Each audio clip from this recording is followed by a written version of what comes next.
All right, welcome. Y'all tuned in to another edition of Homage Speaks. Well, what homage is due, homage is paid. And right now we have to talk about it.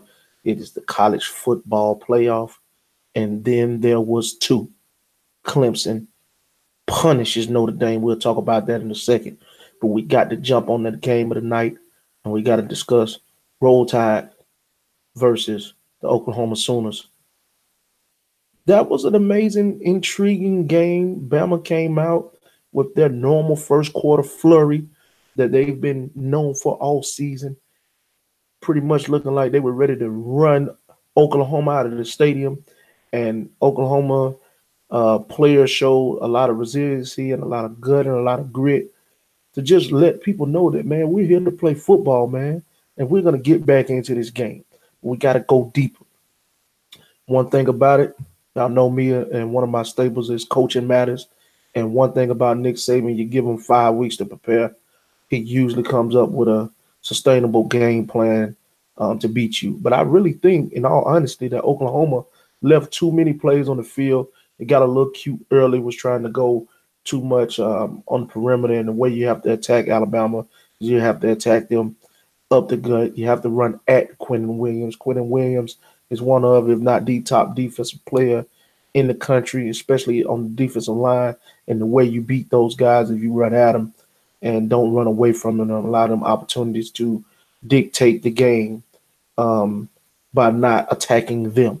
I also believe that Kyler Murray took him a whole quarter or so to really adjust to the speed of the SEC defense and also realize that he is the most dynamic player on the field and he has to extend plays with his legs and utilize his legs more than he would normally be accustomed to in a game like this just to make sure that he can sustain drives. They also had a few mishaps in the red zone. When you're playing against Alabama, those guys don't kick a lot of field goals. They score touchdowns. This game had zero turnovers. Both of these offenses were operating at a full tilt.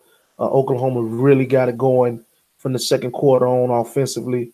They was amazing on second and third down. C.D. Lamb is for real. I feel like he is one of, if not the most talented wide receiver in the country, and he will continue to be great. I know Hollywood Brown was injured, and that took away a whole dimension and a dynamic from the Oklahoma offense from a play calling standpoint. So I salute Lincoln Riley for really doing what he could to overcompensate from losing such a big play threat schematically. You have to account for him on the defensive side of the ball. It's mandatory. I also feel that Tua looked healthy. You got to shout out to the training staff at Alabama. They got him ready. He was ready to go, and he looked like his normal self. But one thing going forward, Clemson will have to do is that they're going to have to take the strategy from Georgia, and they're going to have to make Tua be perfect, make him be the most accurate passer, arguably in the history of college football, at least statistically, that we've seen. This guy is amazing. He can throw the football, but they have to challenge Judy.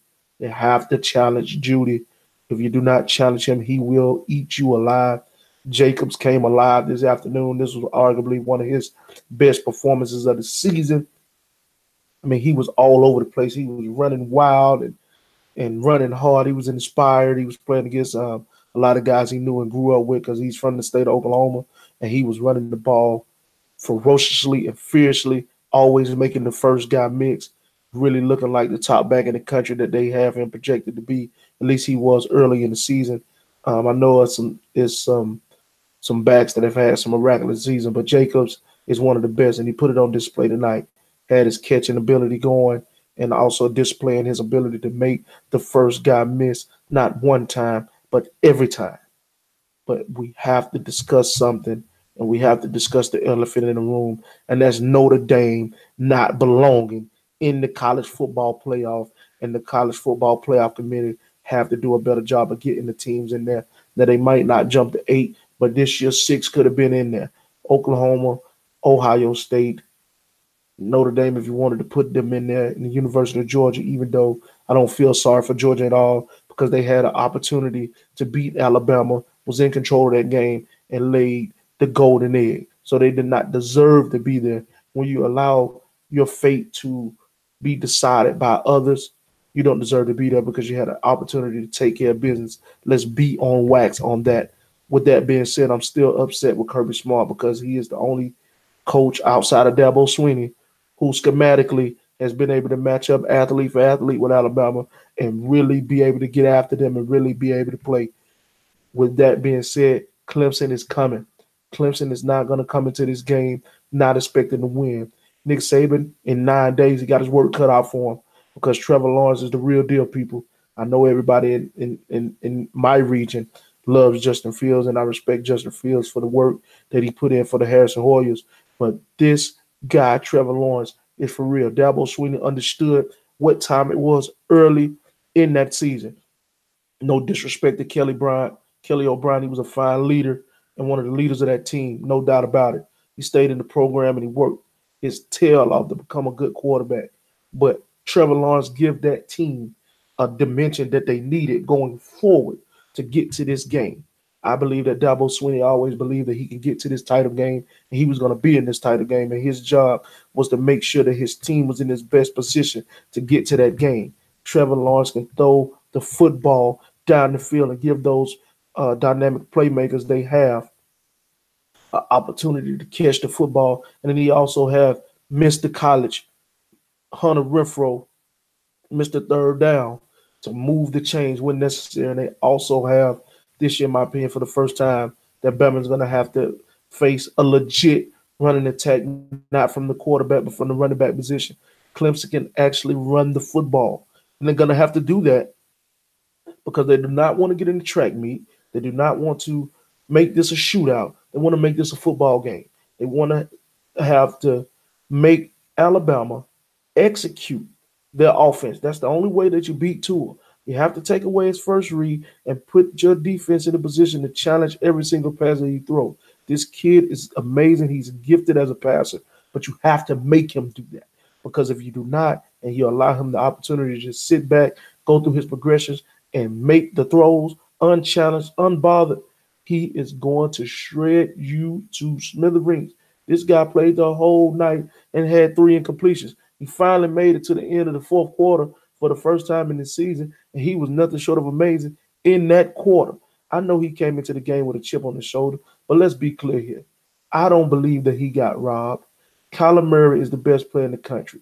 He ended the year with 4,000 yards passing and 1,000 yards rushing. He was everything for the Oklahoma offense. But make no mistake about it, we're going to get a great championship game. Clemson is going to come in excited. Clemson is going to come in ready. And for the NCAA, when you look at the totality of it, they're going to look at this as a success. Everything they got Michigan. Michigan gave them great buzz. Ohio State gave them great buzz. Oklahoma gave them great buzz. Clemson is back. Alabama is back. Georgia gave them great buzz. You was able to get some things done, but make no mistake about it. This is one of the scenarios that they had coming into the season as their title game, and they got one of the scenarios that they wanted to have. This game will be a good one. It would not be a smack job. Dabo Swinney will have his guys ready. They match up with them defensively. They have one of, if not the best defensive line in the country. So this is something going forward that I think Tua will have to be prepared for. But I think that he will be ready. But make no mistake about it. It's one way to contain Alabama's offense, and that's keep Tua off the first read. Because if you give him the first read, he is going to make that play every single time. He's not going to miss that throw at all. First down. I mean, I don't know how many times Oklahoma gave up the quick slant or the skinny post, but they gave it up at least 12, 13 times tonight, and he didn't miss it not one time. Not one time did he miss it. A couple of incompletions that he had, those were the 3 passes that were challenged, and they were great plays by Oklahoma's defense. But Oklahoma has to understand that now Lincoln Riley, if he remains the coach, which I think he should, because of the NFL going to call it, then you have to understand that this guy is not great in situational football, and he is not great in the big games. He's a phenomenal play caller and an innovative play caller at that. I have to give him credit when credit is due. When homage is due, we pay it. But make no mistake, you have to understand Clemson has to come into the game and they have to control the line of scrimmage and they have to run the football. Bama will counter that with their own stable of backs. They have three of them with Tua and Hurts. They have five people who are capable of running the football, and they will run the football. The RPOs, I don't really like to call them RPOs because they're really play action passes. These are by design. You can look at the offensive line; they're not run blocking. Those are play action passes based off the running game being established for Alabama. So, keys to victory early. I think that, of course, Trevor Lawrence is going to have to be aided by his running attack. They're going to try to make him beat them. But one thing you have to understand about Trevor Lawrence this season, he has 9 touchdowns versus the blitz, and he completes almost 70% of his passes versus pressure. He's actually worse against with four-man rush opposed to five or more. He has a tendency to um, still learning how to go through his progressions very, very, very. He's doing it at a good rate, but not at an elite level yet that he will eventually get to. So when you're able to drop back in the zone and you're able to get home with four, it gives him a little problem. But when you bring the blitz, he is one of the best in the country right now at identifying what's going on and getting rid of the football very quickly and very accurately. But make no mistake about this guy, Trevor Lawrence is the real deal. He's the real McCoy. The man can play football. He's from the state of Georgia. We understood that. But Lincoln Riley let his team down today with situational play calling. He had some moments in the game, and let's be clear here. Some of those plays were poorly executed because early in the third quarter, Kyler Murray had C.D. Lamb on a slant. He was wide open, and Kyler Murray elected to throw it in the first window and tried to throw it over the defenders. Him being 5'9", that was one of his challenges. I felt that was one of the throws that could have separated him for a lot of the NFL scouts' mind about him playing on the next level. That could have validated it if he would have been able to make that throw in that window, or if he would have elected to hold it and throw it in the second window and get that ball in there. Hollywood Brown not being there tonight, though, Bama dodged a real bullet because he is one of the most dynamic players in college football. And schematically, you have to account for him, which will probably opened up a whole bunch of underneath things for Kyler Murray. But hats off to him, the NFL. I challenge you. You have to do a job. We cannot let the MLB win. We cannot have Charlie Ward going to play basketball for his career, making a great financial decision. You are the NFL. You are the top sport in America. You have to throw the book at Kyler Murray. Get Jordan involved. Get endorsements involved. Get him to the NFL because his talent needs to be seen on Sundays and not in the outfield. It need to be on the center. But with that being said, we got a championship game coming. Roll Tide is back again. And you have to acknowledge that it's starting to look like that it's really the Alabama Invitational. But I thank y'all for tuning in. Appreciate the support. Let's keep doing work. Roll Tide. Clemson. Analysis is coming. With that being said, marks another edition of Homage Speaks.